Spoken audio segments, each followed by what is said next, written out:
Hi guys! Welcome back ulit sa aking channel, and for today's video ay gagawa nga tayo nitong napakasarap at talaga namang pinagkakaguluhan na puto bongbong overload. Yes mga mare, dahil nga December na bukas, hindi tayo magpapahuli at gagawa na nga tayo nitong ating paboritong puto bongbong overload. At kung naghahanap ka nga ng pangnegosyo recipe ngayong darating na Kapaskuhan, nako mare, perfect na perfect talaga itong ating gagawing puto bongbong overload. Kaya naman kung interesado ka rin, tara samahan mo ako hanggang dulo. At para nga sa mga ingredients na kakailanganin natin, gagamit tayo dito ng ubi food color at yung ating glutinous rice flour and syempre pa yung ating tubig. So una nga mga mare, maglalagay muna tayo ng food color dito sa ating glutinous rice flour. O kaya naman pwede nyong gawin ay ihalo nyo na lang yung inyong food color sa inyong tubig para po mas madali.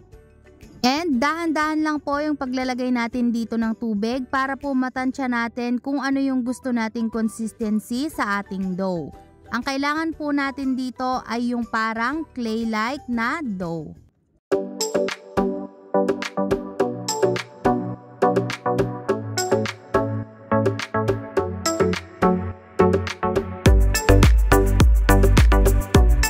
At kapag po namasa na natin ito ng maayos at wala na tayong makitang powder, ay pwede na tayong mag-add ulit dito ng food color kung medyo nakukulangan kayo sa kulay. So sa akin mga mare, nag-add nga ako dito ng food color dahil medyo nakukulangan ako sa kulay ng ating ube. After nga nating ma-incorporate yung kulay, ay pwede na natin itong iset aside o kaya naman ay ilagay nyo sa chiller ng ilang minuto. So eto na nga yung sa akin mga mare after 30 minutes. Ang next naman nating gagawin ay gagadgarin natin ito gamit itong ating pinong gadgaran. So pwede naman po na hindi masyadong pino.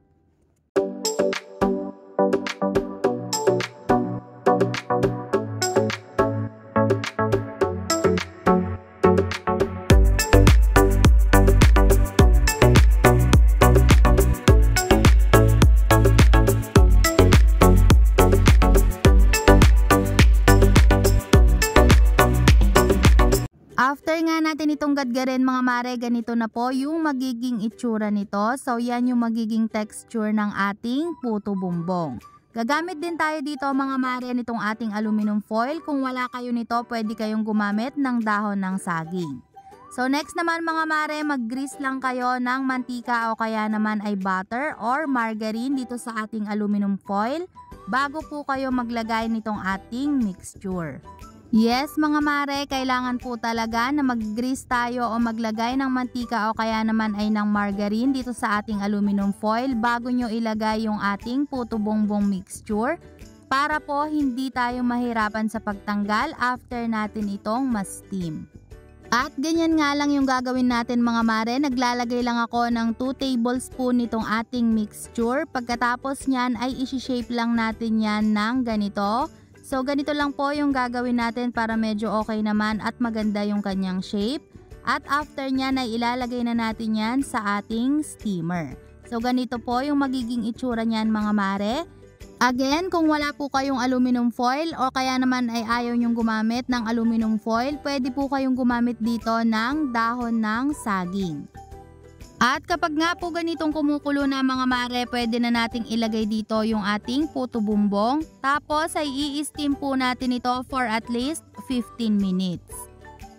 After 15 minutes nga mga mare, eto nga at luto na itong ating puto bongbong. So pwede na natin itong iset aside at palamigin ng bahagya. Para naman sa packaging mga mare, gagamit lang ako dito ng clear na lagayan katulad nitong nakikita nyo.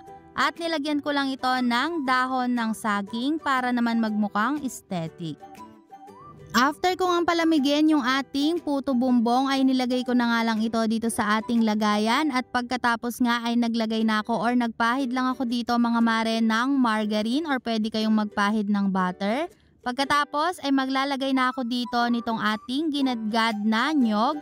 So naglalagay po ako dito ng 2 kutsarang ginadgad na nyog.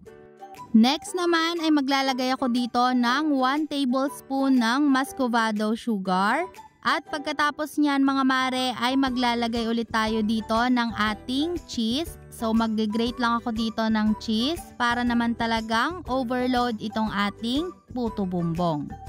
At after ko nga pong mag-grate ng cheese, maglalagay lang ako dito ng 3 slice ng leche flan.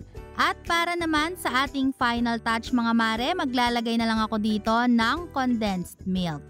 So ayan mga mare, eto na nga at ganun lang kadali, meron na tayong patok at talaga namang pinipilahan na pang negosyo recipe ang ating puto bumbong overload.